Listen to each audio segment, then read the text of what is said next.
Hey friends, welcome to our channel Advita. आज जो है हम लोग कुमार गौरव सर की जो सितंबर मंथ वाली करंट अफेयर्स है, मंथली मैगजीन जो इनकी आती है, उसी का जो है आज हम लोग जो है फर्स्ट सेक्शन कवर अप करेंगे, राष्ट्रीय और अंतर्राष्ट्रीय परिदृश्य से रिलेटेड। इस बुक में जो है आपको 1 अगस्त से 31 अगस्त तक का जो है कंटेंट देखने को मिलेगा। हर परिप्रेक्ष्य में जितने भी टॉपिक्स हैं वो राष्ट्रीय अंतर्राष्ट्रीय सभी प्रतियोगी परीक्षाओं के लिए जो है वो एक रामबाण कह सकते हैं। कुमार गौरव सर से आप लोग सभी अवेयर ही हैं।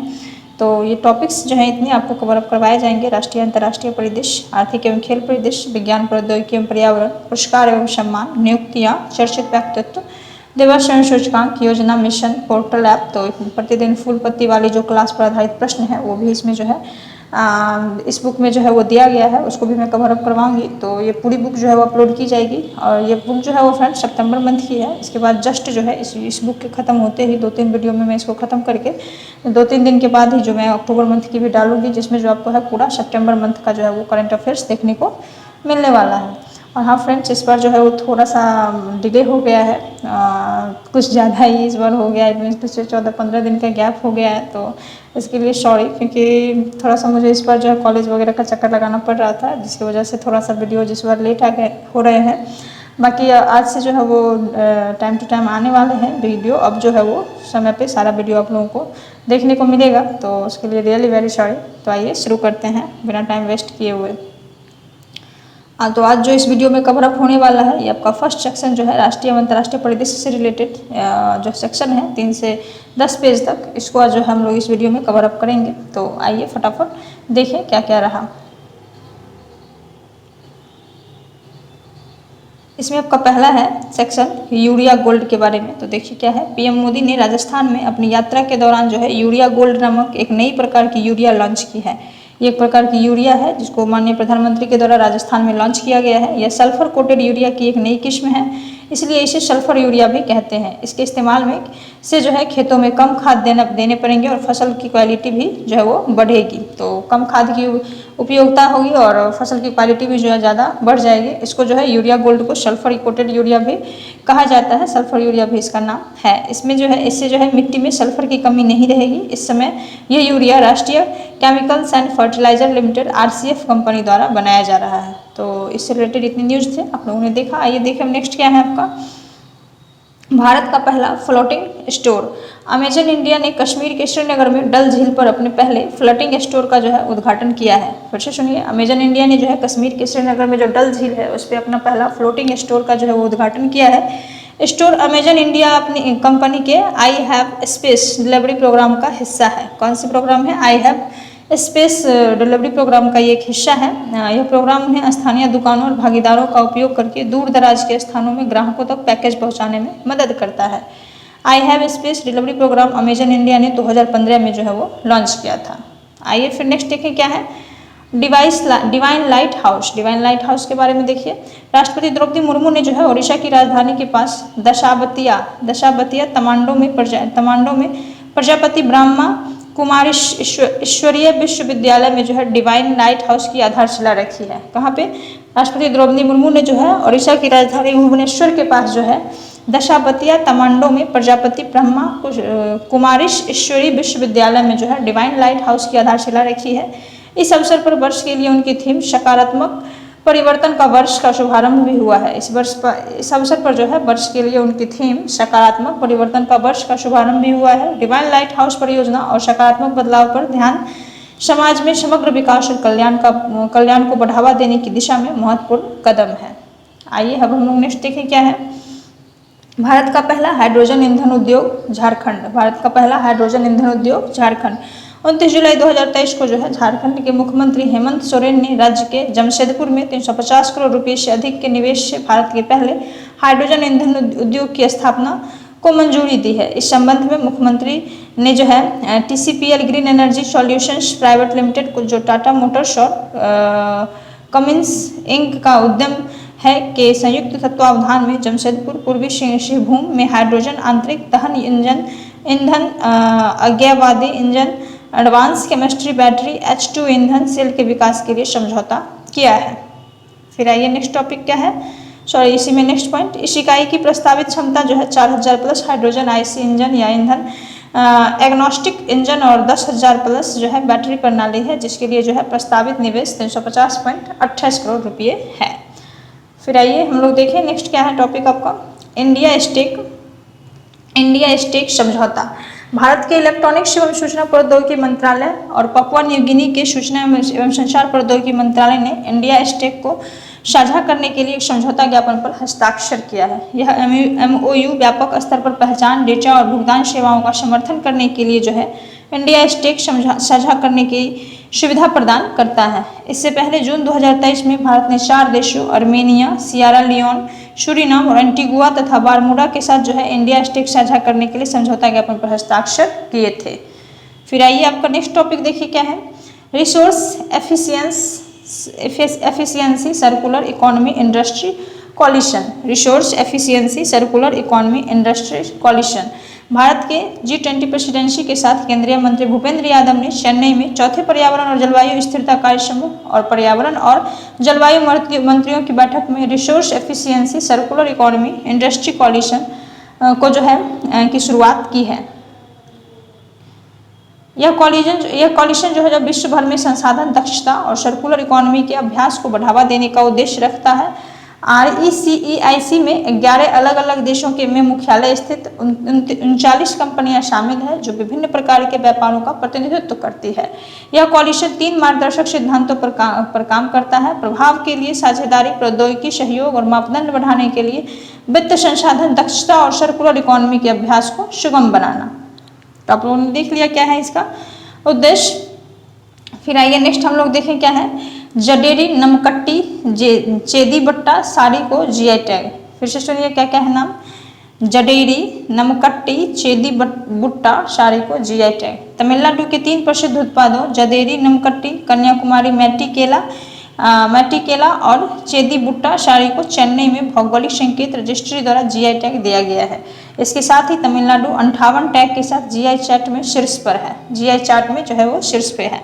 वहीं उत्तर प्रदेश 50 से अधिक उत्पादों के साथ दूसरे स्थान पर और कर्नाटका 48 के साथ तीसरे राज्य है। इसके अतिरिक्त भारत के 7 अन्य उत्पादों को भी GI टैग दिया गया है। उनमें से एक आगरा के चमड़े के जूते, राजस्थान की नाथद्वार पिछवाई पेंटिंग, कश्मीर की मुश्क बूदजी चावल, जम्मू कश्मीर का रजौड़ी चिकड़ी लकड़ी शिल्प, गोवा का जो है अगसेची वेइगिम और सतसिरांशो भेंदो जिसे ओकारा भी कहा जाता है, जो गोवा की सब्जी फसल है, को भी GI टैग मिला है। तो देख लिया आप लोगों ने कौन कौन सी लिस्ट है। फिर नेक्स्ट टॉपिक देखिए, राजस्थानी उत्पादों को GI टैग कौन कौन सा है। देखिए राजस्थान के 4 उत्पादों सहित पूरे भारत के 7 उत्पादों को चेन्नई में भौगोलिक संकेत रजिस्ट्री द्वारा भौगोलिक संकेत टैग दिया गया है। राजस्थान के उदयपुर कोफ्तारी धातु शिल्प, बीकानेर काशीदाकारी शिल्प, जोधपुर बंधेज शिल्प और बीकानेर उस्ताकला शिल्प के अलावा जलेसर धातु शिल्प उत्तर प्रदेश, गोवा मानकुराद आम, गोवन बेबिंका को भी GI टैग मिला है।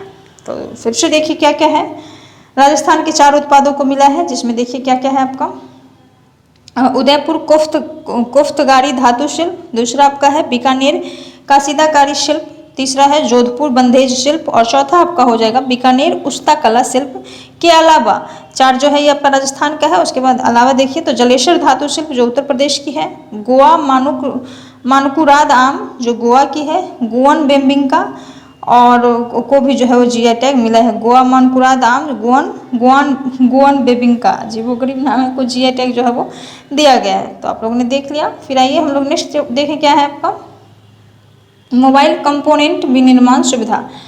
एप्पल इंक के प्रमुख आपूर्तिकर्ता ताइवानी फर्म फॉक्सकॉन टेक्नोलॉजी ग्रुप ने तमिलनाडु के कांचीपुरम जिले में एक मोबाइल कंपोनेंट विनिर्माण सुविधा स्थापित करने के लिए 1600 करोड़ रुपये का निवेश करने को प्रतिबद्धता दी है। मुख्यमंत्री MK स्टालिन और फॉक्सकॉन के अध्यक्ष यंग लियू की उपस्थिति में आशय पत्र पर हस्ताक्षर किए गए हैं। यंग लियू ने राज्य में निवेश आकर्षित करने में सहायक नोडल एजेंसी भारतीय प्रौद्योगिकी संस्थान मद्रास और गाइडेंस के साथ एक त्रिपक्षीय समझौता ज्ञापन पर जो है वो हस्ताक्षर किया है।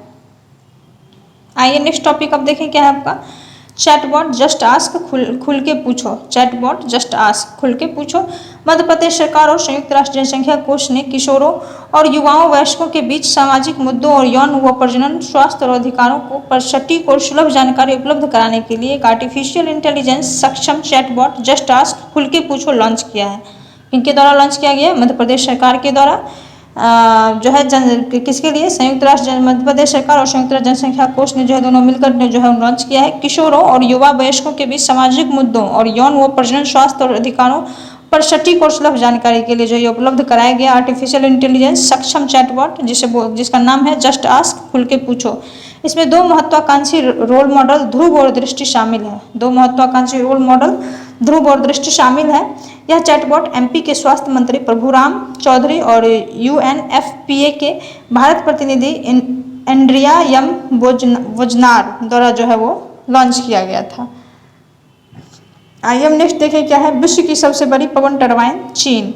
चीनी पवन टरबाइन निर्माता मिंगयांग स्मार्ट एनर्जी ने घोषणा की कि उसने विश्व की सबसे बड़ी अपतटीय पवन टरबाइन माई C16-260 को चालू कर दिया है। 16 मेगावाट की अपतटीय पवन टरबाइन जो दक्षिण चीन सागर में मिंगयांग किंगझोउ 4 अपतटीय पवन फार्म में है का रोटर 260 मीटर 853 फीट और 53,902 वर्ग मीटर इसका वर्ग फीट में देख ली डाटा कितना है 580 196 फीट का जो है स्वेप्ट क्षेत्र है। और जानिए इसके बारे में क्या है। तो माइसी जो है वो माइसिन 16-260 सालाना 67 मिलियन किलोवाट घंटा बिजली का उत्पादन कर सकता है जो आश्चर्यजनक रूप से 80,000 घरों के लिए पर्याप्त है, जिससे CO2 में 56,000 टन की कमी आती है। इसने जो है गोल्ड विंड की 16 मेगावाट की अपतटीय पवन टरबाइन को जो जून में ऑनलाइन आया था दुनिया के सबसे बड़े स्थान से बाहर कर दिया गया है। गोल्ड विंड के टरबाइन का रोटर व्यास 252 मीटर लगभग 827 फीट है और 50,000 वर्ग मीटर और फीट में देखिए तो 538 195 वर्ग फीट का जो है वो स्वेप्ट क्षेत्र है। तो चीन ने जो है इसका रिकॉर्ड तोड़ दिया है। चीन वालों का जो है माइसी 16-260 इसका जो है 56,000 इसका जो है आपका डेटा है कि 260 मीटर जो है ये रोटर है इसका और इसका वर्ग मीटर में जो है 53,902 वर्ग मीटर का स्वेप्ट क्षेत्र इसका है। आइए अब नेक्स्ट देखें क्या है। तो electric racing car IIT ISM Dhanbad की टीम माचिस्मो द्वारा तैयार की गई इलेक्ट्रिक रेसिंग कार ने अंतर्राष्ट्रीय स्तर के बेंगलुरु में आयोजित 7वीं वार्षिक formula student electric vehicle concept challenge में ओवरऑल कैटेगरी में तीसरा स्थान हासिल किया है। कार ने विफलता मोड और प्रभाव विश्लेषण की श्रेणी में सर्वश्रेष्ठ रिपोर्ट का पुरस्कार भी जीता है। टीम ने मार्केटिंग और इंजीनियरिंग डिजाइन श्रेणी में भी तीसरा स्थान हासिल किया है। इस प्रतियोगिता में पहला स्थान इंडोनेशिया के इंस्टीट्यूट ऑफ टेक्नोलॉजी सेपुलू की टीम ने और दूसरा स्थान Rajaram Bapu institute of technology Islampur Maharashtra की टीम ने हासिल किया है। आइए अब नेक्स्ट टॉपिक देखिए हम लोग क्या है। कर्णकोट टीला हरियाणा। कर्णकोट टीला हरियाणा के फतेहाबाद जिले के भूना के भट्टू गांव में के ऐतिहासिक कर्णकोट टीले से महाभारत काल की मिट्टी के बर्तन की सामग्री मिली है। यह पत्थर चीनी मिट्टी से बना और 1 सदी बाद भी पत्थर का यह टुकड़ा आज भी सुरक्षित है। जो अवशेष मिले हैं वह महाभारत काल में मिट्टी के बर्तन बनाने में उपयोग की जाने वाली सामग्री का एक घेरा है जिसे कब्रिस्तान कहा जाता है। ज्ञातव्य है कि हरियाणा में महाभारत काल के कर्णकोट टीले से वर्षा ऋतु में मिट्टी इसमें के प्रवाहित होने से ऐतिहासिक महत्व की वस्तुएं प्राप्त हो रही है। इस टीले से हड़प्पा सभ्यता की एक टेराकोटा चूड़ी, हाथी दांत की चूड़ियां और शतरंज के पासे भी मिले हैं। आइए फिर नेक्स्ट देखिए हम लोग क्या है। Einstein cross. क्या है आइंस्टीन क्रॉस, इसके बारे में देखिए। तो लाइफ साइंस की रिपोर्ट के अनुसार खगोलविद ने आइंस्टीन क्रॉस की एक दुर्लभ खगोलीय खोज की है जहां एक आकाशगंगा न केवल लेंसिंग कर रही है बल्कि पृथ्वी से अरबों प्रकाश वर्ष दूर एक अन्य आकाशगंगा से आने वाले प्रकाश को चतुष्कोणित भी कर रही है। लेंसिंग आकाशगंगा के चारों ओर क्वार्टर की 4 चमकदार छवियों द्वारा बनाए गए क्रॉस समान पैटर्न के कारण इस घटना को आइंस्टीन क्रॉस नाम दिया गया है। इस घटना की भविष्यवाणी सबसे पहले अल्बर्ट आइंस्टाइन ने 1915 ईस्वी में अपने सामान्य सापेक्षता के सिद्धांत के परिणाम स्वरूप जो है की थी। परिणाम स्वरूप जो है ये घोषणा अल्बर्ट आइंस्टाइन के द्वारा 1915 में ही की गई थी, भविष्यवाणी, घोषणा नहीं। तो आप लोगों ने देख लिया क्या है। फिर आइए हम लोग नेक्स्ट टॉपिक देखते हैं। 18वां ट्रैकोमा मुक्त देश इराक। 18वां ट्रैकोमा मुक्त देश इराक। विश्व स्वास्थ्य संगठन द्वारा सार्वजनिक स्वास्थ्य चिंता के रूप में ट्रैकोमा को सफलतापूर्वक खत्म करने के लिए 18वें देश के रूप में इराक को आधिकारिक तौर पर मान्यता दी गई है। इराक पूर्वी भूमध्य क्षेत्र के भीतर 8वें देश के रूप में भी चिन्हित हुआ है। इसके अतिरिक्त WHO ने इराक को वैश्विक स्तर पर कम से कम एक उपेक्षित उष्णकटिबंधीय रोग को खत्म करने वाला 50वां देश माना है। 2012 में इराक ने इस बीमारी को खत्म करने के लिए अपना राष्ट्रीय ट्रैकोमा कार्यक्रम शुरू किया है। ट्रैकोमा एक उपेक्षित उष्णकटिबंधीय रोग है। यह जीवाणु क्लैमाइडिया ट्रैकोमैटिस के संक्रमण के कारण होता है, जो एक व्यक्ति से दूसरे व्यक्ति में दूषित उंगलियों, फोमाइट्स और मक्खियों के माध्यम से फैलता है, जो संक्रमित व्यक्ति की आंखों या नाक से स्राव के संपर्क में आते हैं। आइए फिर नेक्स्ट देखिए क्या है, अराश डुर्रा गैस फील्ड। सऊदी अरब और कुवैत ने हाल ही में विवादित अराश डुर्रा गैस क्षेत्र पर अपना एकमात्र स्वामित्व होने का दावा किया है। यह एक संसाधन संपन्न अपतटीय क्षेत्र है जिस पर ईरान भी दावा करता है। कहाँ? सऊदी अरब और कुवैत ने जो हाल ही में विवादित अराश डुर्रा गैस क्षेत्र पर अपना एकमात्र स्वामित्व जो है होने का दावा किया है। यह एक संसाधन संपन्न अपतटीय क्षेत्र है जिस पर ईरान भी दावा करता है। इस क्षेत्र को लेकर तीनों देश लंबे समय से विवाद में उलझे हुए हैं और स्थिति तब और बिगड़ गई जब ईरान ने सऊदी अरब और कुवैत की आपत्तियों के बावजूद अन्वेषण जारी रखने की धमकी दी है। इस क्षेत्र को लेकर विवाद 1960 के दशक में प्रारंभ हुआ, जब ईरान और कुवैत ने एक एंग्लो ईरानी ऑयल कंपनी को एक BP को और एक रॉयल डच शेल को अपतटीय गैस के दोहन की अनुमति दी है। तो ये 1960 के दशक से ही जो है आपका विवाद छिड़ा हुआ है, जो अभी तक बना हुआ है। तो आइए हम लोग नेक्स्ट टॉपिक देखें क्या है, प्रतिष्ठित स्थल संग्रहालय तमिलनाडु। 5 अगस्त 2023 को केंद्रीय वित्त मंत्री निर्मला सीतारमण ने तमिलनाडु के थूथुकुडी जिले में स्थित प्राचीन और ऐतिहासिक लौह युग के दफन स्थल आदि चन्नलूर, जो तमीराबरानी पोरुनाई नदी के किनारे स्थित है, प्रतिष्ठित स्थल संग्रहालय की आधारशिला रखी। निर्मला सीतारमण का कहना है कि विदेशी संग्रहालयों से 5000 से अधिक आदि चन्नलूर कलाकृतियों को वापस लाने के लिए कदम उठाए जा रहे हैं। संग्रहालय 5 एकड़ भूमि पर बनाया जाना है। यहाँ जो है 467 ईसा पूर्व की विभिन्न वस्तुएं और 665 ईसा पूर्व के बाजरा और धान जैसे खाद्यान्नों का पता लगाया गया। इस स्थल की खुदाई भारतीय पुरातत्व सर्वेक्षण के क्षेत्रीय निदेशक अरुण राज के नेतृत्व में की गई है। आइए अब हम लोग नेक्स्ट देखिए क्या है, एंटी डंपिंग शुल्क। एंटी डंपिंग शुल्क के बारे में देखिए, व्यापार उपचार महानिदेशालय DGTR की सिफारिशों के आधार पर राजस्व विभाग ने चीन, दक्षिण कोरिया और इंडोनेशिया से सिंगल मोड ऑप्टिकल फाइबर आयात पर 5 वर्ष का एंटी डंपिंग शुल्क लगाया है। जांच के अनुसार ऑप्टिकल फाइबर को सामान्य मूल्यों से कम कीमत पर भारत में निर्यात किया, जिससे घरेलू कंपनियों को भौतिक क्षति हुई है। Birla Furukawa fibre optics private limited, Sterlite India technology व कॉर्निंग इंडिया टेक्नोलॉजी ने चीन, दक्षिण कोरिया और इंडोनेशिया से SMOF आयात पर एंटी डंपिंग जांच की मांग करते हुए याचिका दायर की थी। तो किनके द्वारा की गई थी पता चल गया आपको। फिर आइए नेक्स्ट देखिए क्या है आपका, राइनो टास्क फोर्स गैंडों का संरक्षण। बिहार में बाघों की संख्या में उल्लेखनीय वृद्धि के बाद राज्य सरकार अब गैंडों के संरक्षण के लिए राइनो टास्क फोर्स गठित करने की तैयारी कर रही है। मौजूदा समय में पश्चिमी चंपारण जिले के वाल्मीकि बाघ अभ्यारण्य में केवल 1 गैंडा और पटना चिड़ियाघर में 14 गैंडे हैं। इसमें प्रजनन के लिए अधिक स्थान प्रदान करने के लिए गैंडों की भीड़ भाड़ वाले आवास से रिजर्व में गनौली और मदनपुर जैसे चिन्हित क्षेत्रों में स्थानांतरित करना शामिल होगा।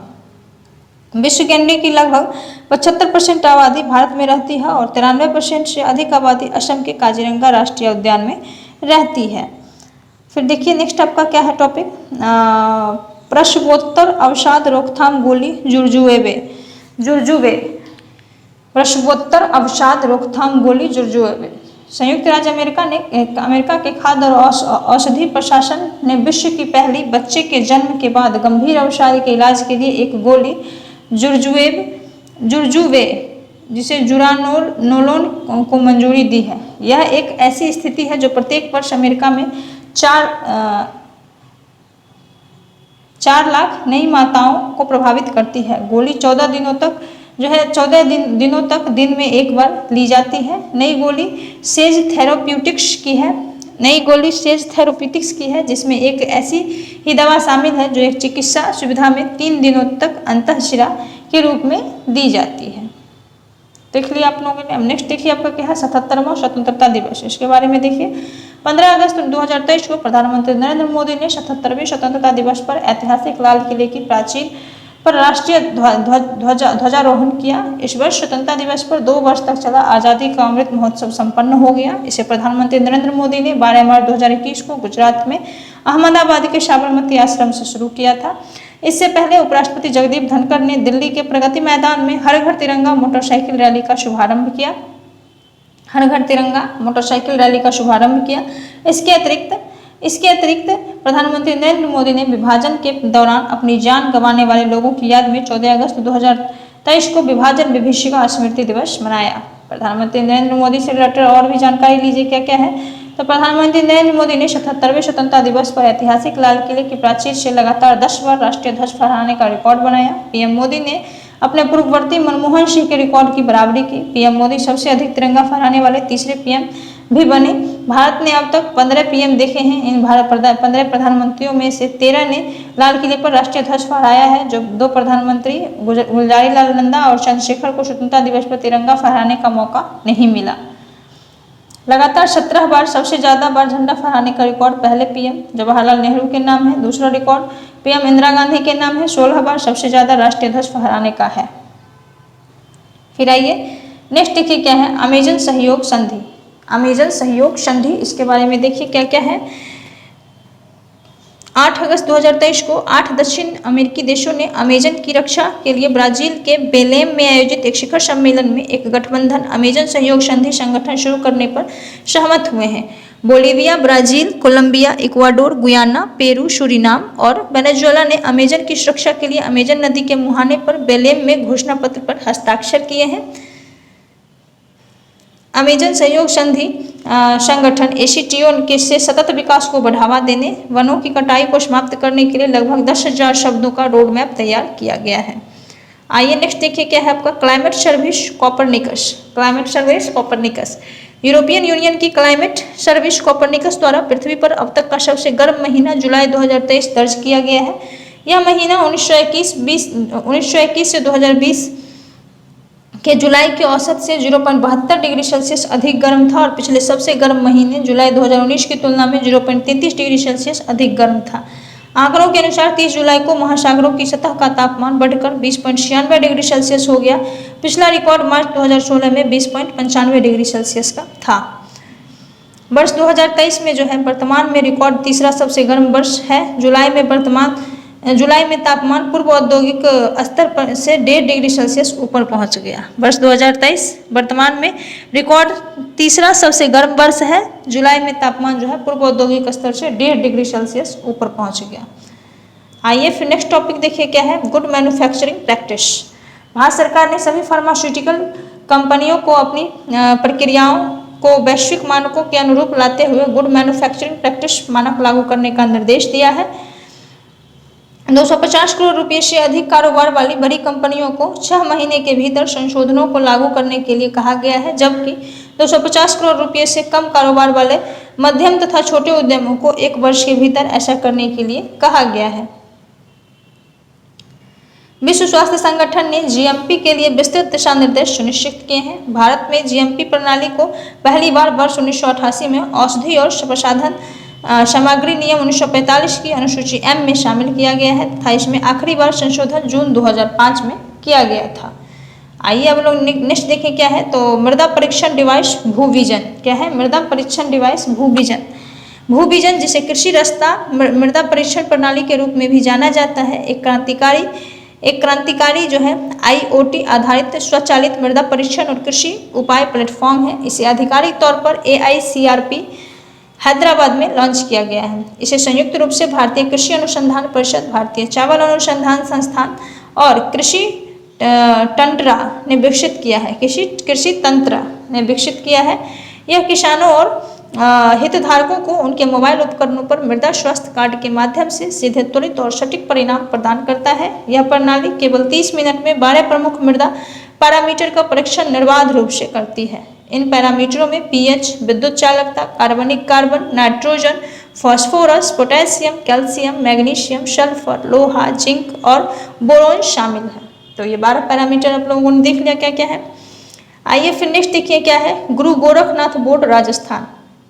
5 अगस्त 2023 को मुख्यमंत्री अशोक गहलोत द्वारा राजस्थान राज्य गुरु गोरखनाथ बोर्ड के प्रस्ताव को मंजूरी दी है। राजस्थान राज्य गुरु गोरखनाथ बोर्ड योगीनाथ जातियों की समस्याओं की पहचान करेगा और इन वर्गों को बुनियादी सुविधाएं प्रदान करने और पिछड़ेपन को दूर करने के लिए प्रामाणिक सर्वेक्षण रिपोर्ट के आधार पर राज्य सरकार को सुझाव देगा। बोर्ड का प्रशासनिक विभाग सामाजिक न्याय व अधिकारिता विभाग होगा। बोर्ड में 5 गैर आधिकारिक सदस्य गैर आधिकारिक सदस्य, अध्यक्ष, उपाध्यक्ष और 3 सदस्य होंगे, टोटल 5। आइए नेक्स्ट देखिए क्या है आपका, दक्षिण पश्चिम इंटीग्रेटेड थिएटर कमांड। दक्षिण पश्चिम इंटीग्रेटेड थिएटर कमांड भारत अगस्त 2023 में अपना पहला इंटीग्रेटेड थिएटर कमांड ITC स्थापित करने जा रहा है। इसके लिए 4 अगस्त 2023 को इंटर सर्विसेज ऑर्गेनाइजेशन कमांड नियंत्रण और अनुशासन विधेयक 2023 पारित कर दिया। पाकिस्तान और चीन के खतरे का मुकाबला करने के लिए उत्तर भारत में क्रमशः दक्षिण पश्चिम कमान के तहत जयपुर और मध्य कमान के तहत लखनऊ में 2 ITC स्थापित की जाएगी। एक समुद्री थिएटर कमांड की भी योजना बनाई जा रही है। यह कर्नाटक के करवार में होगी। करवार में विशाल रणनीतिक नौसैनिक अड्डे को प्रोजेक्ट शीबर्ड के तहत विस्तारित किया जा रहा है। थिएटर कमांडर 4 सितारा रैंक के अधिकारी होंगे। सभी कमांडर सैन्य मामलों के विभाग को रिपोर्ट करेंगे, जिसका नेतृत्व CDS करेंगे, आपके CDS करेंगे। आइए नेक्स्ट देखें तो ब्रिटिश कानून में बदलाव। केंद्रीय गृह मंत्री ने लोकसभा में 3 विधेयक पेश किए, जिनका उद्देश्य ब्रिटिश शासन के दौरान भारत में लागू किए गए भारतीय दंड संहिता IPC, दंड प्रक्रिया संहिता CRPC और भारतीय साक्ष्य अधिनियम को निरस्त कर उनमें बदलाव करना है। भारतीय दंड संहिता IPC वर्ष 1833 के चार्टर अधिनियम के अंतर्गत वर्ष 1834 में स्थापित पहले कानून आयोग के अनुरूप वर्ष 1860 में तैयार किया गया था।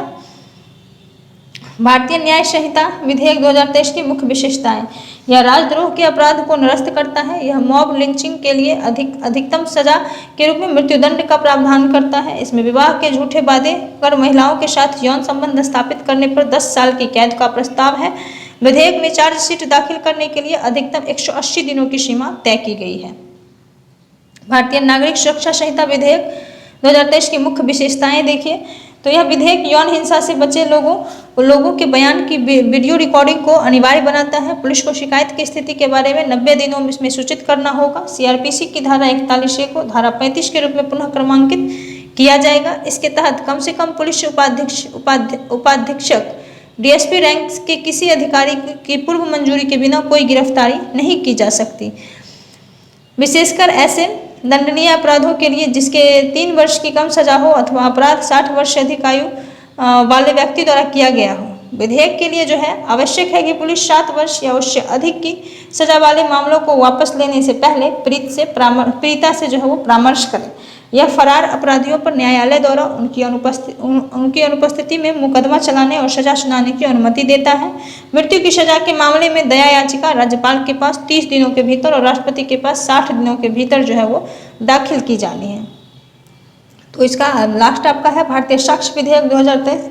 इसके बारे में देखिए तो बिल इलेक्ट्रॉनिक साक्ष्य को किसी भी उपकरण या सिस्टम द्वारा उत्पन्न या प्रसारित किसी भी जानकारी के रूप में परिभाषित करता है जो किसी भी माध्यम से संग्रहित या पुनर्प्राप्त करने में सक्षम है। यह DNA साक्ष्य जैसे सहमति, हिरासत की श्रृंखला, साक्ष्य दस्तावेजीकरण का मुख्य पहलू आदि की स्वीकार्यता के लिए विशेष प्रावधान प्रदान करता है। तो तीनों की क्या क्या विशेषता थी उसको आप लोगों ने देख लिया, क्या क्या बदलाव के साथ ये तीनों अब पेश किया गया है। आइए अब नेक्स्ट टॉपिक देखिए क्या है तो केरल राज्य का नया नाम केरलम। 9 अगस्त 2023 को मुख्यमंत्री पिनराई विजयन के नेतृत्व में केरल विधानसभा ने एक प्रस्ताव पारित कर केंद्र से संविधान और सभी कार्यालय रिकॉर्ड में राज्य का नाम बदलकर केरलम करने का आग्रह दिया है। विधानसभा ने सर्वसम्मति से केंद्र सरकार से राज्य का नाम बदलकर केरलम करने के लिए संविधान के अनुच्छेद 3 और 8वीं अनुसूची के तहत तत्काल कदम उठाने का अनुरोध किया है। अनुच्छेद 3 नए राज्यों के गठन और मौजूदा राज्यों के क्षेत्रों, सीमाओं या नामों में परिवर्तन से संबंधित है। केरल राज्य 1 नवंबर 1956 को अस्तित्व में आया। मलयालम में राज्य को केरलम कहा जाता था, जबकि अंग्रेजी में इसे केरल कहा गया। 1 नवंबर को केरल पिरवी दिवस भी मनाया जाता है। इससे पहले 1996 में मद्रास का चेन्नई, 2001 में कलकत्ता का कोलकाता, जनवरी 2007 में उत्तरांचल का उत्तराखंड और अगस्त 2008 में उड़ीसा का नाम बदलकर ओडिशा किया गया है। फिर आइए नेक्स्ट देखिए रोहिणी आयोग। रोहिणी आयोग के बारे में देखिए क्या है, तो अन्य पिछड़ा वर्ग ओबीसी जाति समूहों के उप वर्गीकरण के लिए न्यायमूर्ति जी रोहिणी की अध्यक्षता वाले आयोग ने इस मुद्दे पर अपनी अंतिम रिपोर्ट सामाजिक न्याय और अधिकारिता मंत्रालय को सौंप दी। रिपोर्ट अभी सार्वजनिक नहीं की गई है। दिल्ली उच्च न्यायालय के सेवानिवृत्त मुख्य न्यायमूर्ति गोरला रोहिणी की अध्यक्षता वाले पैनल को शुरू में 12 सप्ताह में अपनी रिपोर्ट देनी थी, लेकिन तब उसे 14 बार विस्तारित किया गया। तब से उसे 14 बार विस्तारित किया गया है। सरकार ने 2017 में दिल्ली उच्च न्यायालय के पूर्व मुख्य न्यायाधीश न्यायमूर्ति जी रोहिणी की अध्यक्षता में आयोग गठन किया था। केंद्रीय सूची में 2633 अन्य पिछड़ी जातियों, आयोग ने उन्हें 4 उप श्रेणियों क्रमांक 1, 2, 3, 4 विभाजित करने और 27% को क्रमशः 2, 6, 9, 10 में प्रतिशत में विभाजित करने का प्रस्ताव दिया है। आइए नेक्स्ट टॉपिक देखिए, तो भारत का पहला यूनिटी मॉल उज्जैन 10 अगस्त 2023 को मध्य प्रदेश के शहरी विकास एवं आवास मंत्री भूपेंद्र सिंह ने कहा कि भारत का पहला यूनिटी मॉल प्रदेश के उज्जैन में बनाया जाएगा। इसके निर्माण के लिए भारत सरकार के वित्त मंत्रालय द्वारा 284 करोड़ रुपये स्वीकृत किए गए हैं। यूनिटी मॉल एक जिला, एक उत्पाद, जीआई उत्पाद, हस्तशिल्प उत्पाद और अन्य स्थानीय उत्पादों के प्रचार और बिक्री के लिए जो है वन स्टॉप मार्केट प्लेस के रूप में कार्य करेगा। प्रत्येक राज्य में एक यूनिटी मॉल का निर्माण किया जाना है। भारत सरकार से पहली मंजूरी मध्य प्रदेश को मिल गई है। भारत सरकार से जो है पहली मंजूरी मध्य प्रदेश को मिल गई है। यह जो है यूनिटी मॉल जो है प्रत्येक राज्य में निर्माण किया जाना है। उज्जैन में बनकर जो है ये तैयार हो चुका है। नेक्स्ट देखिए, तो इंटरपोल ग्लोबल अकादमी नेटवर्क 8 अगस्त 2023 को केंद्रीय जांच ब्यूरो अकादमी इंटरपोल ग्लोबल अकादमी नेटवर्क में शामिल हो गई और इसका 10वां सदस्य बन गई, जो संयुक्त प्रशिक्षण कार्यक्रमों और अनुसंधान परियोजनाओं के विकास और वितरण का मार्ग प्रशस्त करेगा।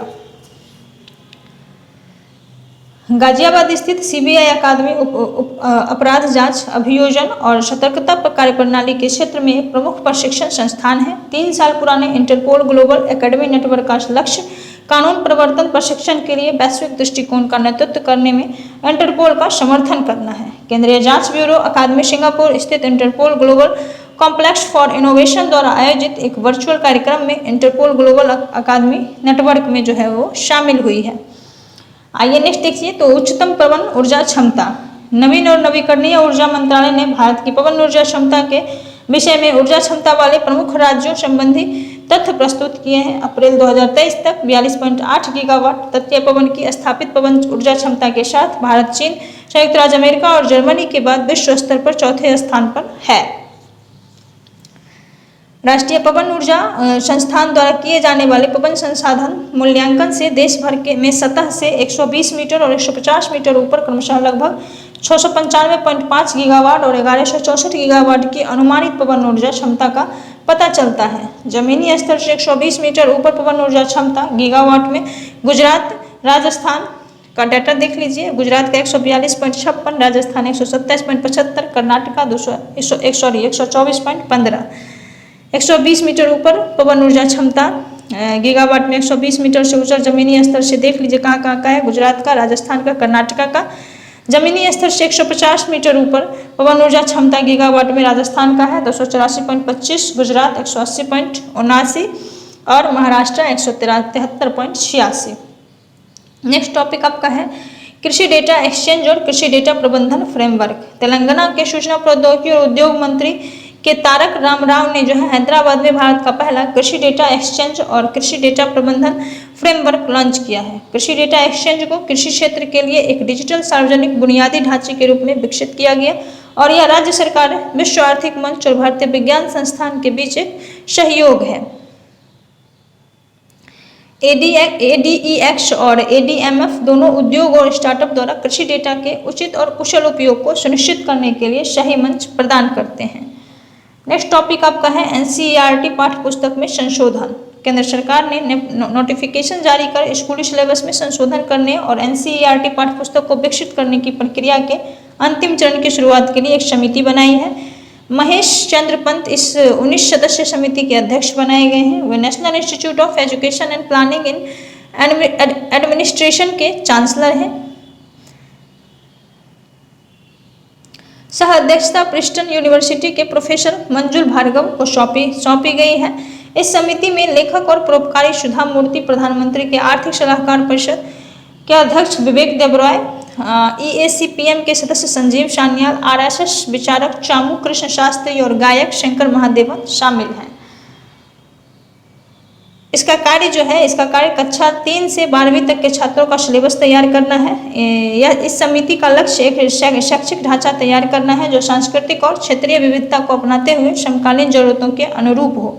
इन सिफारिशों में 2 वार्षिक बोर्ड परीक्षाओं को लागू करना, 12वीं कक्षा के लिए एक सेमेस्टर प्रणाली शुरू करना है। आइए फिर नेक्स्ट देखिए क्या है आपका, तो कार्बन लाइट मेट्रो ट्रैवल पहल। कार्बन लाइट मेट्रो ट्रैवल पहल। दिल्ली मेट्रो रेल कॉरपोरेशन ने कार्बन लाइट मेट्रो ट्रैवल नामक अपनी नवीनतम पहल शुरू की है। कार्बन लाइट मेट्रो ट्रैवल का प्राथमिक उद्देश्य यात्रियों को CO2 उत्सर्जन में कमी के बारे में जागरूक करना है। DMRC संभवतः अपने टिकटों में ऐसी सुविधा पेश करने वाली विश्व की पहली मेट्रो सेवा है। इस पहल के माध्यम से यात्रियों को अब सड़क आधारित मोटर वाहनों की तुलना में मेट्रो यात्रा के दौरान कार्बन डाइऑक्साइड के उत्सर्जन की औसत मात्रा के बारे में सूचित किया जाएगा। नेक्स्ट टॉपिक देखिए आपका क्या है, तो भारत का पहला 3D मुद्रित डाकघर भवन। केंद्रीय रेलवे, संचार और सूचना प्रौद्योगिकी मंत्री अश्विनी वैष्णव ने बेंगलुरु में भारत के पहले 3D मुद्रित डाकघर भवन का उद्घाटन किया है। एक 3D मुद्रित डाकघर भारत अपनी तरह का पहला पूर्वी बेंगलुरु में कैम्ब्रिज लेआउट में स्थित है। एक 3D मुद्रित डाकघर भारत में अपनी तरह का पहला पूर्वी बेंगलुरु में कैम्ब्रिज लेआउट में स्थित है। मूल रूप से 45 दिनों में तैयार होने का लक्ष्य था, काम 43 दिनों में पूरा हो गया। बेंगलुरु के इस डाक भवन में IIT मद्रास और लार्सन एंड टर्बो की तकनीकी जानकारी वाली 3D मुद्रण तकनीकी का प्रयोग किया गया है। इसका निर्मित क्षेत्र 1000 वर्ग फुट है। 3D प्रिंटेड तकनीकों से पारंपरिक निर्माण विधियों की तुलना में लागत में 30 से 40% की बचत करती है। आइए नेक्स्ट देखें प्रोजेक्ट क्लैप। क्या है प्रोजेक्ट क्लैप? 16 अगस्त 2023 को उत्तराखंड के राज्यपाल लेफ्टिनेंट जनरल गुरमीत सिंह सैनी ने राजभवन देहरादून में स्कूल शिक्षा विभाग की सतत शिक्षण पहुंच परियोजना क्लैप का शुभारंभ किया है। क्या है? तो स्कूल शिक्षा विभाग की सतत शिक्षण पहुंच परियोजना, जिसे क्लैप कहते हैं, का शुभारंभ किया है। इसके साथ ही राज्यपाल ने इस परियोजना के तहत मोबाइल ई-लर्निंग वाहन को हरी झंडी दिखाकर रवाना किया है। क्लैप को शिक्षा विभाग ने NCERT के मार्गदर्शन और कंप्यूटर निर्माता कंपनी HP के सहयोग से तैयार किया है। यह वाहन सुदूर ग्रामीण क्षेत्रों के सरकारी स्कूलों में प्राथमिक से कक्षा 12 तक के छात्रों को ऑनलाइन और ऑफलाइन मोड में डिजिटल सामग्री प्रदान करेगा। आइए फिर नेक्स्ट देखिए क्या है, तो 69वीं नेहरू ट्रॉफी बोट रेस। 69वीं नेहरू ट्रॉफी बोट रेस 12 अगस्त 2023 को Nehru trophy boat race NTBR का 69वां संस्करण अलप्पुझा में पुन्नमदा झील पर आयोजित किया गया। इसका उद्घाटन मुख्यमंत्री पिनराई विजयन ने किया है। इस वर्ष की दौड़ में 9 श्रेणियों के तहत 19 चंदन वल्लम और सहित 72 नावों ने भाग लिया है। इस वर्ष की दौड़ में 9 श्रेणियों के तहत 19 चंदन वल्लम, स्नेक बोट और सहित 72 नावों ने वो भाग लिया है। और देखिए क्या है इसके बारे में, तो पल्ला थुरूरी बोट क्लब ने 4, 21, 22 के समय के साथ नेहरू ट्रॉफी बोट रेस में लगातार चौथा खिताब जीता। कुमारकोम टाउन बोट क्लब द्वारा चंपाकुलम चंदन 4, 21, 28 पर दूसरे स्थान पर रहा। आइए नेक्स्ट देखिए टॉपिक, लोटस की नई किस्म नमो 108। लोटस की नई किस्म का क्या नाम है? नमो 108। इसके बारे में देखिए, CSIR राष्ट्रीय वनस्पति अनुसंधान संस्थान लखनऊ में राष्ट्रीय फूल लोटस की एक असाधारण किस्म नमो 108 लॉन्च की। इस अद्वितीय फूल में 108 पंखुड़ियाँ हैं। इस अद्वितीय फूल में 108 पंखुड़ियाँ हैं। इसका नाम नमो 108 है। नमो 108 कमल की किस्म का विकास मणिपुर के पौधे से किया गया है। यह पहली लोटस किस्म है जिसका जीनोम पूरी तरह से अनुक्रमित है। यह पौधा कभी भी विलुप्त या लुप्तप्राय नहीं होगा।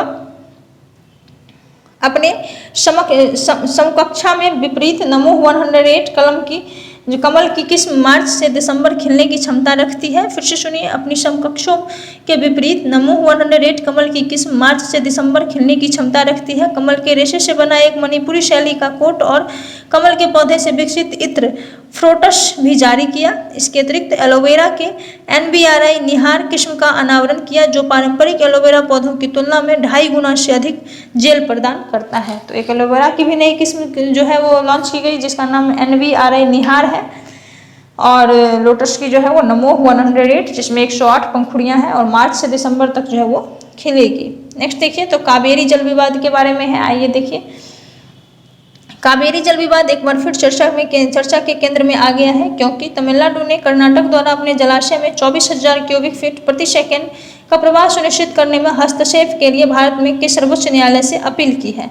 तमिलनाडु ने न्यायालय से कर्नाटक को कावेरी जल विवाद न्यायाधिकरण के फरवरी 2007 के अंतिम फैसले के अनुसार सितंबर 2023 के लिए निर्धारित 36.76 TMC 1000 मिलियन क्यूबिक फीट का प्रवाह सुनिश्चित करने का निर्देश देने का भी आग्रह किया, जिसे वर्ष 2018 में सर्वोच्च न्यायालय ने संशोधित किया। आगे देखिए, इसमें संशोधित किया। कर्नाटक का कावेरी जलग्रहण क्षेत्र में जून से अगस्त तक कोडागु में 44% वर्षा की कमी की बात कही। कर्नाटक ने तमिलनाडु की संकट साझाकरण फॉर्मूले की मांग को खारिज कर दिया। यह विवाद 150 वर्ष पुराना है। यह वर्ष 1892 और 1924 में तत्कालीन मद्रास प्रेसिडेंसी और मैसूर के बीच मध्यस्थता के 2 समझौते से संबंधित है। आज़ादी के बाद कावेरी जल विवाद 1974 में शुरू हुआ। 17 वर्षों के बाद CWDT ने अंततः वर्ष 2007 में जो है एक अंतिम निर्णय जारी किया। इसके तहत 4 राज्यों के मध्य जल का आवंटन इस प्रकार है: Tamil Nadu 404.25 TMC, Karnataka 284.75 TMC, Kerala 30 TMC और पुडुचेरी 7 TMC। बस वर्ष 2018 में सर्वोच्च न्यायालय ने जो है कावेरी को राष्ट्रीय संपत्ति घोषित किया। वर्ष 2018 में जो है सर्वोच्च न्यायालय ने कावेरी को राष्ट्रीय संपत्ति जो है वो घोषित किया। आइए नेक्स्ट टॉपिक देखिए क्या है। तो भारत का सबसे बड़ा IT हब लखनऊ। मुख्यमंत्री योगी आदित्यनाथ की सरकार ने राजधानी लखनऊ में उत्तर प्रदेश का नया IT हब स्थापित करने की तैयारी शुरू कर दी है। इस IT हब को भारत का सबसे बड़ा होने की उम्मीद है। सरकार अगले 5 वर्षों में लखनऊ को भारत के 8वें मैग्नेट सिटी के रूप में विकसित करने की योजना बना रही है। उत्तर प्रदेश राजकीय विनिर्माण निगम ने कानपुर रोड पर जो है अमौसी के नादरगंज औद्योगिक क्षेत्र में 40 एकड़ जमीन पर IT हब स्थापित करने का खाका पहले ही तैयार कर लिया है। अधिकारियों ने बताया कि IT हब को 3 हिस्सों में बांटा जाएगा, जिनमें IT पार्क, बिजनेस पार्क और इंटरनेशनल इंक्यूबेशन फैसिलिटी सेंटर शामिल है। आइए फिर नेक्स्ट टॉपिक देखिए क्या है। तो कच्चा तीबू द्वीप। 10 अगस्त 2023 को प्रधानमंत्री नरेंद्र मोदी ने अविश्वास प्रस्ताव पर चर्चा के दौरान संसद में अपने भाषण में पाक जनमभूमि मध्य में स्थित कच्चा तीबू द्वीप पर जिक्र किया। भारत माता संबंधी टिप्पणी के लिए राहुल गांधी पर निशाना साधते हुए मोदी ने कहा कि वह इंदिरा गांधी सरकार थी जिसने 1974 में कच्चा तीबू को श्रीलंका को दिया था। अभी हाल ही में श्रीलंका के राष्ट्रपति रानिल विक्रमसिंघे की नई दिल्ली यात्रा से पहले तमिलनाडु के मुख्यमंत्री M.K. स्टालिन ने पीएम मोदी को पत्र लिखकर द्वीप को पुनः प्राप्त करने का अनुरोध किया था। कच्चा तीबू पाक जलमभूमि मध्य में एक निर्जन अपतटीय द्वीप है। यह द्वीप नेदुन तीबू श्रीलंका और रामेश्वरम भारत के बीच स्थित है। कहाँ पे स्थित है यह द्वीप जो है? नेदुन तीबू श्रीलंका और रामेश्वरम भारत के बीच जो है वो स्थित है, जिसे इंदिरा गांधी ने दे दिया था। इसे जो है वापस करने की मांग M.K. स्टालिन के द्वारा जो है अनुरोध पत्र के माध्यम से माननीय प्रधानमंत्री से की गई है। तो 10 अगस्त को जो है प्रधानमंत्री नरेंद्र मोदी ने अविश्वास प्रस्ताव पर चर्चा के दौरान संसद में अपने भाषण में पाक जनमभूमि मध्य में स्थित जो है कच्चा तीबू द्वीप का जिक्र किया है। अब देखिए कब तक जो है वो वापस आता है। फिर आपका नेक्स्ट टॉपिक है भारत की पहली लंबी दूरी की रिवॉल्वर प्रबल। भारत की पहली लंबी दूरी की रिवॉल्वर प्रबल 18 अगस्त 2023 को देशी निर्माण और नवाचार की दिशा में एक महत्वपूर्ण कदम के रूप में राज्य स्वामित्व वाली company advanced weapons and equipment India limited AWEIL, जिसका मुख्यालय कानपुर उत्तर प्रदेश में स्थित है, प्रबल भारत की पहली लॉन्ग रेंज रिवॉल्वर का अनावरण किया, जिसका नाम क्या है? प्रबल। AWEIL द्वारा डिजाइन और निर्मित यह हल्का 32 बोर रिवॉल्वर एक असाधारण रेंज का दावा करता है जो 50 मीटर दूर तक के लक्ष्य को सटीक रूप से मारने में सक्षम है। यह रेंज वर्तमान में उत्पादन में अन्य रिवॉल्वरों की तुलना में 2 गुनी से अधिक है। यह जो है वर्तमान में जितने भी रिवॉल्वर उत्पादित हो रहे हैं उससे 2 गुने से भी अधिक रेंज बता रहा है इसकी प्रबल की।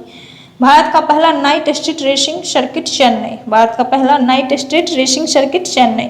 तमिलनाडु सरकार और रेसिंग प्रमोशन प्राइवेट लिमिटेड ने चेन्नई में 42 करोड़ रुपये के निवेश से एक नया स्ट्रीट सर्किट लॉन्च किया है। 3.5 किलोमीटर का ट्रैक आइलैंड ग्राउंड के आसपास स्थित होगा और रात की दौड़ की मेजबानी करने वाला भारत और दक्षिण एशिया का पहला स्ट्रीट सर्किट होगा। तमिलनाडु सरकार ने चेन्नई में यह फार्मूला रेसिंग सर्किट लॉन्च किया जो 9 से 10 दिसंबर 2023 को भारत की पहली रात की स्ट्रीट सर्किट दौड़ फार्मूला 4 इंडियन चैंपियनशिप और इंडियन रेसिंग लॉन्ग की मेजबानी करेगा। आइए नेक्स्ट देखिए क्या है आपका, तो generative AI centre of excellence. IT प्रमुख विप्रो ने भारतीय प्रौद्योगिकी संस्थान दिल्ली आईआईटी के साथ साझेदारी में जनरेटिव आर्टिफिशियल इंटेलिजेंस पर उत्कृष्टता केंद्र लॉन्च किया है। यह केंद्र आईआईटी दिल्ली में यार्डी स्कूल ऑफ आर्टिफिशियल इंटेलिजेंस के परिसर में स्थापित किया गया है और यह उत्कृष्टता केंद्र जनरेटिव एआई में अनुपयुक्त अनुसंधान का समर्थन करेगा। इस केंद्र का उद्देश्य जेनेरिक एआई जैसे कई उभरते क्षेत्रों में अनुसंधान और विकास क्षमताओं को प्रोत्साहित करना और बेहतर बनाना है और फिर उम्मीदवारों को एक प्रतिभा पूल से जोड़ना है और उम्मीदवारों को जो है फिर से जो उम्मीदवारों को फिर एक उम्मीदवारों को एक प्रतिभा पूल से जो है वो जोड़ना है। तो देख लिया आप लोगों ने क्या था। फिर नेक्स्ट आपका है कि अमृत वृक्ष आंदोलन 2023।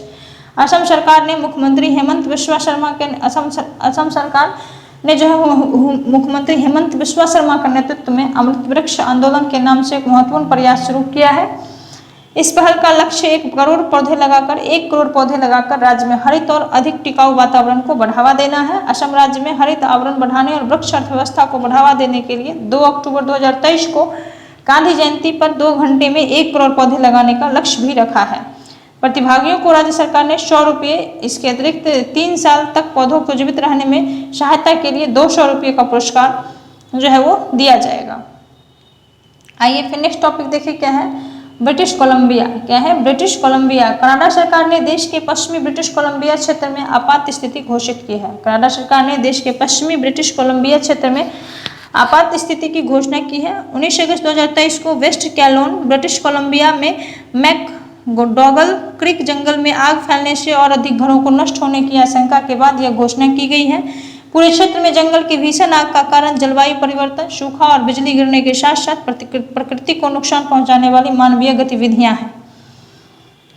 फिर आइए नेक्स्ट देखिए क्या है, पहली 100% इथेनॉल संचालित कार टोयोटा। पहले 100% इथेनॉल संचालित car at the rate Toyota. 29 अगस्त 2023 को केंद्रीय सड़क परिवहन और राजमार्ग मंत्री नितिन गडकरी ने टोयोटा की इनोवा कार का 100% इथेनॉल ईंधन संस्करण लॉन्च किया है। यह कार विश्व की पहली BS6 स्टेज 2 विद्युतीकृत फ्लैक्स फ्यूल वाहन है। इससे पहले केंद्रीय मंत्री ने वर्ष 2022 में हाइड्रोजन से चलने वाली car Toyota Mirai EV launch की थी। नेक्स्ट देखिए क्या है टॉपिक आपका, 100 वर्ष पुरानी संगीत विरासत मैहर बैंड। 17 अगस्त 2023 को मध्य प्रदेश की संस्कृति, पर्यटन एवं धार्मिक न्यास एवं धार्मिक कार्य मंत्री उषा ठाकुर ने बताया कि प्रदेश में 100 वर्ष पुरानी संगीत में विरासत मैहर बैंड को पुनर्जीवित किया जाएगा। गुरु शिष्य परंपरा के आधार पर मैहर बैंड को मैहर बैंड गुरुकुल के नाम से संचालित किया जाएगा। गुरुकुल बाबा उस्ताद अलाउद्दीन खान के 150 बंदियों को प्रशिक्षण देगा। आइए नेक्स्ट टॉपिक देखिए फिर क्या है, पहला स्वदेशी ई ट्रैक्टर CSIR प्रीमा ET11। फिर से देखिए, पहला स्वदेशी ई ट्रैक्टर CSIR प्रीमा ET11 केंद्रीय मंत्री डॉक्टर जितेंद्र सिंह ने केंद्रीय मैकेनिकल इंजीनियर अनुसंधान संस्थान दुर्गापुर पश्चिम बंगाल द्वारा विकसित पहला स्वदेशी ई ट्रैक्टर CSIR प्रीमा ET11 लॉन्च किया है। आइए इसके बारे में और देखिए, तो CSIR CMEIR 11 से 15 सितंबर 2023 तक थीम आधारित अभियान 1 वीक 1 लैब मनाएगा, जिसमें विभिन्न हितधारकों को प्रयोगशाला के अत्याधुनिक अनुसंधान उत्पादों और प्रौद्योगिकियों विशेषज्ञता और सुविधाओं का प्रदर्शन किया जाएगा। फिर आपका नेक्स्ट है AI, एक सेकंड, नेक्स्ट है आपका एआई नैतिकता के बुनियादी सिद्धांत लागू। एआई नैतिकता के बुनियादी सिद्धांत लागू 20 अगस्त 2023 को राष्ट्र शैक्षिक वैज्ञानिक और सांस्कृतिक संगठन यूनेस्को और तेलंगाना सरकार ने के सूचना प्रौद्योगिकी इलेक्ट्रॉनिक्स और संचार विभाग ने एआई नैतिकता के युग की शुरुआत करने के लिए हाथ मिलाया है। कौन कौन? 20 अगस्त को जो है ये राष्ट्रीय शैक्षिक वैज्ञानिक और सांस्कृतिक संगठन यूनेस्को और तेलंगाना सरकार के सूचना प्रौद्योगिकी इलेक्ट्रॉनिक्स और संचार विभाग ने एआई नैतिकता के युग की शुरुआत करने के लिए जो है वो हाथ मिलाया है। संयुक्त प्रयास संयुक्त प्रयास एआई सिस्टम के मूल ताने बाने में नैतिकता को बुनने के लिए समर्पित है, जो एक समावेशी, न्यायसंगत और टिकाऊ भविष्य का मार्ग प्रशस्त करता है। आइए फिर नेक्स्ट टॉपिक देखिए क्या है। तो डीजी यात्रा वाला पूर्वोत्तर का पहला हवाई अड्डा। डीजी यात्रा वाला पूर्वोत्तर का पहला हवाई अड्डा। भारत के पूर्वोत्तर क्षेत्र में हवाई यात्रा के अनुभव को बढ़ाने की दिशा में गुवाहाटी का लोकप्रिय गोपीनाथ बोरदोलोई अंतर्राष्ट्रीय हवाई अड्डा LBBI अभिनव डीजी यात्रा सुविधा शुरू करने वाला क्षेत्र का पहला हवाई अड्डा बन गया है। कौन सा बना है देख लिया आप लोगों ने, ये गुवाहाटी का लोकप्रिय गोपीनाथ बोरदोलोई अंतर्राष्ट्रीय हवाई अड्डा है। डीजी यात्रा सेवा हवाई अड्डे के 3 प्रमुख क्षेत्रों में उपलब्ध होगी, अर्थात प्रवेश द्वार, चेक इन और बोर्डिंग क्षेत्र, 3 जगह पे। फिर से देखिए नेक्स्ट देखिए क्या है टॉपिक आपका। तो मंदिर संग्रहालय उत्तर प्रदेश। मंदिर संग्रहालय उत्तर प्रदेश के बारे में आइए जानते हैं क्या क्या है। तो उत्तर प्रदेश पर्यटन विभाग ने भारतीय मंदिरों की स्थापत्य विरासत और वैज्ञानिक तत्वों को प्रदर्शित करने के लिए अयोध्या में एक मंदिर संग्रहालय बनाने की योजना की घोषणा की है। इस संग्रहालय का उद्देश्य हिंदू मंदिरों के गौरवशाली इतिहास को बताना और युवा पीढ़ी को उनके बारे में जागरूक करना होगा। इसकी परिकल्पना विशिष्ट स्थलों पर मंदिरों के निर्माण के पीछे के तर्क के साथ साथ उनके निर्माण का मार्गदर्शन करने वाले अंतर्निहित दर्शन के बारे में बताना है। देख लिया आप लोगों ने क्या है, इसकी परिकल्पना विशिष्ट स्थलों पर मंदिरों के निर्माण के पीछे के तर्क के साथ साथ उनके निर्माण का मार्गदर्शन करने वाले अंतर्निहित दर्शन के बारे में बताना है। फिर आइए आपका नेक्स्ट टॉपिक देखिए क्या है। तो दक्षिण पूर्व एशिया का सबसे बड़ा अलवणीकरण संयंत्र। दक्षिण पूर्व एशिया का सबसे बड़ा अलवणीकरण संयंत्र तमिलनाडु के चेंगलपट्टू जिले में ईस्ट कोस्ट रोड पर पेरूर में मुख्यमंत्री MK स्टालिन ने एक अत्याधुनिक अलवणीकरण संयंत्र की आधारशिला रखी। 4676.44 करोड़ रुपए की अनुमानित लागत के साथ Japan international cooperation agency JICA द्वारा समर्थित 400 मिलियन लीटर प्रतिदिन अलवणीकरण संयंत्र दक्षिण पूर्व एशिया में अपनी तरह का सबसे बड़ा होगा। इस परियोजना के दिसंबर 2026 तक पूरा होने का अनुमान है। आइए नेक्स्ट देखिए आपका क्या है। भारत का पहला AI स्कूल तिरुवनंतपुरम।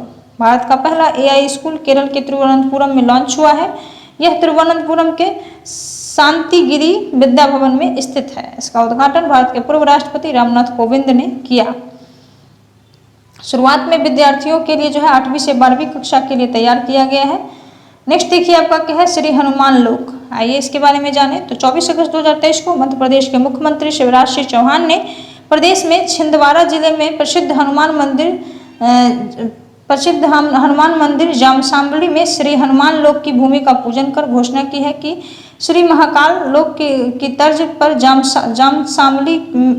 जामसामली हनुमान में भी श्री हनुमान लोक मंदिर का निर्माण कराया जाएगा। पहले चरण में लगभग 26.50 एकड़ क्षेत्र में 35 करोड़ रुपये से अधिक की लागत से श्री हनुमान लोक का निर्माण कार्य शुरू होगा। मुख्य प्रवेश द्वार से प्रथम प्रांगण तक जो है 500 मीटर लंबा मुख्य प्रवेश द्वार से जो है प्रथम प्रांगण तक 500 मीटर लंबा चिरंजीवी पथ बनाया जाएगा। आइए नेक्स्ट देखिए क्या है, जलवायु परिवर्तन और स्वास्थ्य केंद्र। भारत और एशियन डेवलपमेंट बैंक राष्ट्रीय राजधानी दिल्ली में एक जलवायु परिवर्तन और स्वास्थ्य केंद्र की स्थापना करेंगे। जलवायु परिवर्तन और स्वास्थ्य के लिए नया केंद्र साझा करने की सुविधा प्रदान करेगा, जो साझेदारी और नवाचारों को बढ़ावा देगा और G20 से परे देशों, विशेष रूप से विकासशील देशों की भी मदद करेगा। इससे पहले गुजरात के जामनगर में भारत ने पहला WHO centre for global traditional medicine स्थापित किया था। अमेरिका, ब्राजील, यूरोपीय संघ और चीन के बाद भारत इथेनॉल का 5वां सबसे बड़ा निर्माता है। आइए फिर नेक्स्ट टॉपिक देखिए क्या है। तो AVDM माइक्रोसाइट।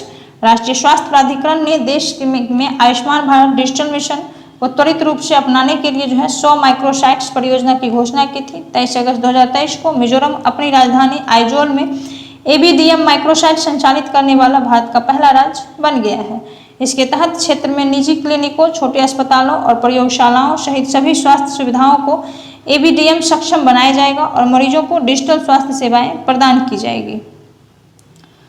नेक्स्ट टॉपिक आपका है ऋषिमुनीन विश्वविद्यालय अपना अध्ययन केंद्र। ऋषिमुनीन विश्वविद्यालय अपना अध्ययन केंद्र 23 अगस्त 2023 को चौधरी चरण सिंह यूनिवर्सिटी CCSU मेरठ उत्तर प्रदेश की कुलपति प्रोफेसर संगीता शुक्ला और मिनीन यूनिवर्सिटी रूस के डॉक्टर पेट्रू चुप्रीकोव ने अध्ययन केंद्र के लिए समझौता ज्ञापन पर हस्ताक्षर किया है। इसके तहत मिनीन पेडागोगिकल यूनिवर्सिटी ऑफ रसिया सितंबर 2023 में चौधरी चरण सिंह यूनिवर्सिटी में अपना अध्ययन केंद्र स्थापित करेगा। अध्ययन केंद्र 6 महीने की अवधि में 250 छात्रों को मुफ्त में रूसी भाषा और संस्कृति सिखाएगा। तो ये जो है चैप्टर आपका फ्रेंड्स सेक्शन ये राष्ट्रीय और अंतर्राष्ट्रीय घटना वाला वो कंप्लीट होता है। इसमें जो है पूरे अगस्त मंथ में जितने भी राष्ट्रीय और अंतर्राष्ट्रीय घटनाएं से रिलेटेड क्वेश्चंस बन सकते थे वो सारा जो है इसमें कवर अप करवाया गया है आपको। तो ये आज का वीडियो जो है यहीं पे कंप्लीट होता है। अब नेक्स्ट वीडियो जो है जल्द ही अपलोड किया जाएगा जिसमें आर्थिक परिदृश्य, साइंस एंड टेक्नोलॉजी से रिलेटेड जितने भी क्वेश्चंस हैं पिछले अगस्त मंथ के कम्प्लीटली उसको भी जल्द ही अपलोड किया जाएगा कल या परसों तक में जो है उसको भी। और हाँ फ्रेंड्स SPD की बुक भी जो है 1 से 2 दिन में कंप्लीट हो जाएगी। पूरी बुक जो है मैं 4 से 5 वीडियो में कंप्लीट जल्द ही कर दूंगी। 4 से 5 दिन के अंदर जो है सारी वीडियो उसकी भी अपलोड कर दी जाएगी। इस बार थोड़ा सा लेट हो गया है, इसके लिए मैं रियली वेरी सॉरी। तो आप लोगों को जो है थोड़ा सा कोऑपरेट इस बार कीजिए। बाकी सेशन अगर पसंद आता है तो एक लाइक ज़रूर कीजिएगा। चैनल पे न्यू है तो सब्सक्राइब कर लीजिएगा, बेल आइकन प्रेस कर लीजिएगा जिससे जो है सारी नोटिफिकेशंस आपको समय पे उपलब्ध हो जाएगी। बाकी आज के लिए इतना ही। लास्ट तक बने रहने के लिए धन्यवाद। Thanks for watching.